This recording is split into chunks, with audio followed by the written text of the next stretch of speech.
এই রতনটা আছে ভালো, মনের আনন্দে বাঁশি বাজায় আর যখন যা জোটে তাই খায়। হ্যাঁ, ও তো আর তোমার আমার মতন বউ বাচ্চা নেই। চাল নেই চুলো নেই, কে বিয়ে করবে ওকে? তবে যাই বলো, বাঁশিটা বড় ভালো বাজায় ছেলেটা, শুনে মন একেবারে ভরে যায়। সত্যি রতনের কেউ নেই, শুধু আছে এই বাঁশি।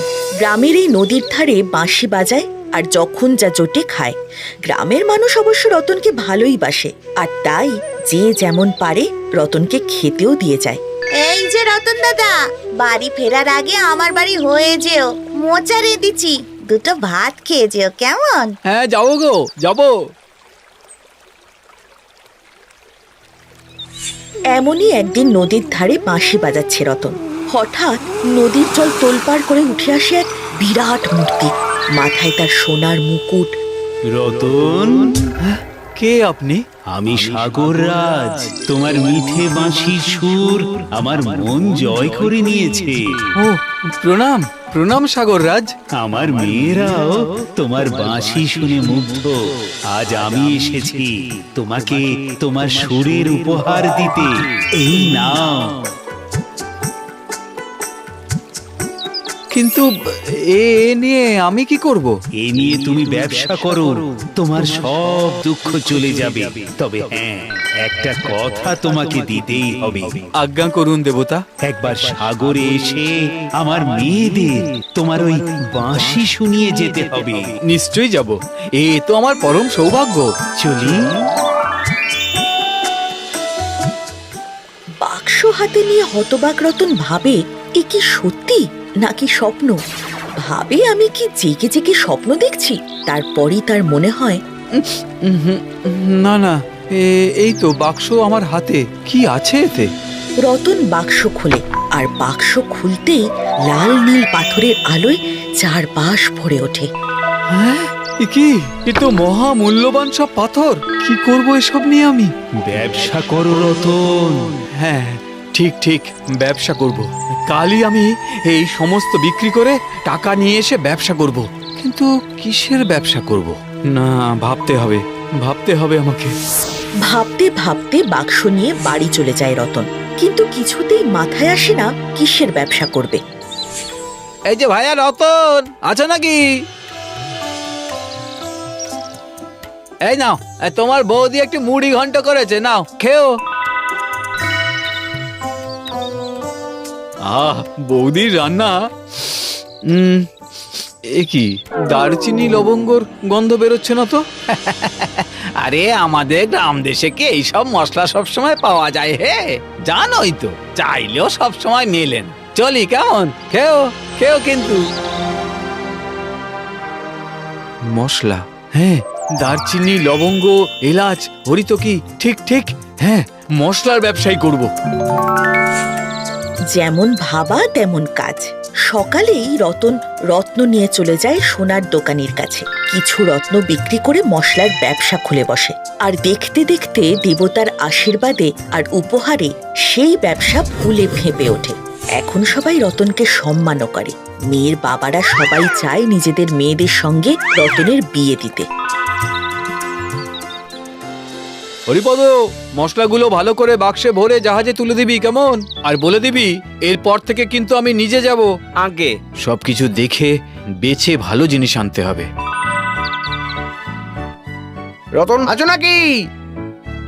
আরে বলাই কাকা, এসো এসো এসো, বসো। তা ব্যবসা তো বেশ জমে উঠেছে গো। সবই তোমাদের আশীর্বাদ। ব্যবসা জমেছে, এবার তো ঘর সংসারও জমাতে হয় নাকি? আরে না না কাকা, এই আমি বেশ ভালো আছি। তা বললে হবে কেন? আমাদেরও তো একটা দায়িত্ব আছে নাকি? শোনো হে, আমার মেয়ে জবা সুশ্রী, গৃহকর্মে নিপুণা, তাকে তুমি বিয়ে করো, ভালো থাকবে, সুখে থাকবে। না কাকা, যখন একা ছিলাম দুঃখী ছিলাম, তখন যখন কেউ সঙ্গী হলো না, এখন আর দরকার নেই। আরে একা একা বাঁচবে কি করে? না না, একা কই, এই যে আমার সঙ্গী। তাহলে তুমি আমার মেয়েকে বিয়ে করবে না? দেখো, শুধু তোমার কেন, আমি কাউকেই বিয়ে করব না। এই বাঁশি আর ওই গ্রামের সুরঞ্জনা নদীই আমার সব। কথাটা সত্যি। যদিও আর আগের মতো সময় পায় না রতন, তবু যখনই সুযোগ পায় ব্যবসার কাজ থেকে ফাঁক পেলেই বাঁশি নিয়ে চলে যায় সুরঞ্জনা নদীর তীরে। হুজুর হুজুর কালই জাহাজ ছাড়বে, ওরা বলছে আপনাকে সঙ্গে যেতে। এবারে নাকি ভালো লবঙ্গ দারুচিনি সন্ধান পেয়েছে। ও তাহলে তো যেতেই হয়, চলো চলো চলো।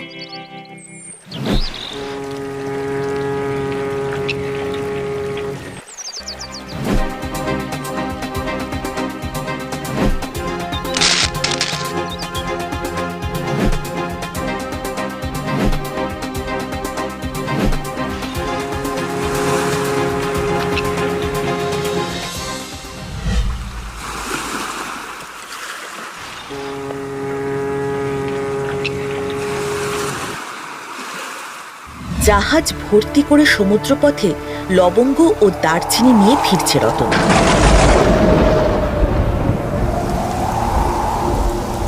হঠাৎ সমুদ্রে প্রচন্ড ঝড় ওঠে, দুলে ওঠে রতনের ময়ূরপঙ্খী। মাঝিরা ভীত হয়ে পড়ে। হুজুর মাঝিরা বলছে জাহাজ নাকি এক চুল নড়ানো যাচ্ছে না। বড়ই অদ্ভুত, এমন নাকি কখনো হয়নি, আর বড়ই আশ্চর্য। কি করব হুজুর?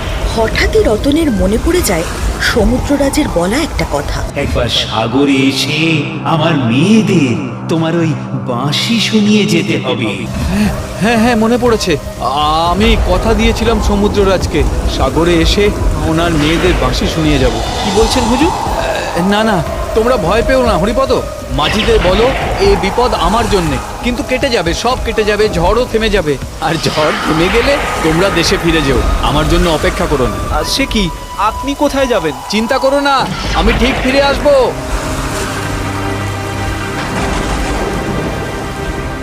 এই বলেই বাঁশি হাতে সমুদ্রে ঝাঁপ দেয় রতন, আর সঙ্গে সঙ্গে অদ্ভুতভাবে সমুদ্রের ঝড় থেমে যায়, আর রতন ঢেউয়ের ধাক্কায় ধাক্কায় ভেসে চলে সেই সবুজ রাজ্যের দিকে। নীল জল ক্রমে সবুজ হয়, আর সেই সবুজ জলে লাল, নীল, সোনালি, রূপলি সব মাছেরা খেলে বেড়ায়। কে? আমি বাঁশিওয়ালা, আমাকে মনে পড়লো? আমাকে ক্ষমা করবেন, আমি আপনাকে কথা দিয়ে ভুলে গিয়েছিলাম সমুদ্ররাজ, বড় অন্যায় করে ফেলেছি। তাই তো সমুদ্রে ঝড় তুলে মনে করাতে হলো বাঁশিওয়ালা। বড় দেরি করে ফেললে যে। এসো, আমার সমুদ্র রাজ্যে তোমাকে স্বাগত। মেয়েরা অধীর আগ্রহে তোমার বাঁশি শোনার অপেক্ষায় রয়েছে। এসো।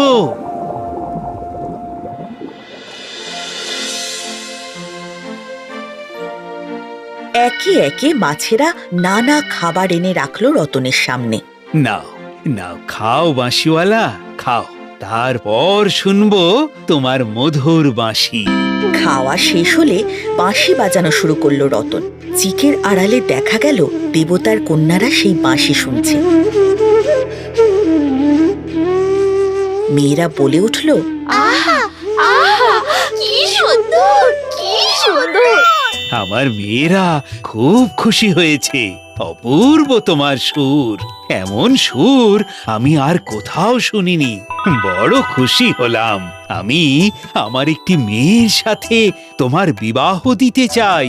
না মহারাজ, আমার দেশে যে ছোট্ট নদী সেই আমার প্রেম, আমার বন্ধু, আমার সঙ্গী। তা বেশ বেশ, তবু একবার আমার মেয়েদের দেখো, যদি তোমার পছন্দ হয়। একে একে দেবতার অপূর্ব সুন্দরী মেয়েরা রতনের সামনে এসে দাঁড়ালো, যাদের দেখলে চোখ ফেরানো যায় না। কিন্তু রতন বলল, আমাকে ক্ষমা করবেন সমুদ্ররাজ, আমার গ্রামের সুরঞ্জনা নদী যে আমার সব। সুরঞ্জনা মা, একবার এদিকে এসো তো। ধীরে ধীরে শান্ত পায়ে গ্রামের আটপৌরে শাড়ি পরা একটি মেয়ে এসে দাঁড়ালো রতনের সামনে। তাকে দেখেই রতন বলে উঠল, হ্যাঁ, কি এ তো আমার গ্রামের সেই ছোট্ট নদীর মতোই সুন্দরী। হ্যাঁ, এই তোমার সেই গ্রামের নদী সুরঞ্জনা। তোমার কি পছন্দ হয়েছে? আহা, সেই নিবিড় চোখ, সেই ঘন চুল, সেই মায়া। যখন আমি রাতে বাঁশি বাজাতাম নদীর ধারে, তখন যেন আমি এই মেয়েকেই দেখতে পেতাম। হাসিতে যেন সেই মিঠে সুর, হে দেবী, তুমি ছাড়া আমার আমার ছোট্ট নদীর মতো সুন্দরী যে আর কেউ হতে পারে না। পিতা, আমি লুকিয়ে লুকিয়ে যে ওনার সুরই শুনতাম। বেশ বেশ, যদি অনুমতি করেন তবে আপনার এই কন্যাকে আমি বিবাহ করতে রাজি সমুদ্ররাজ। তবে তাই হোক। ওরে, তোরা উৎসবের আয়োজন কর।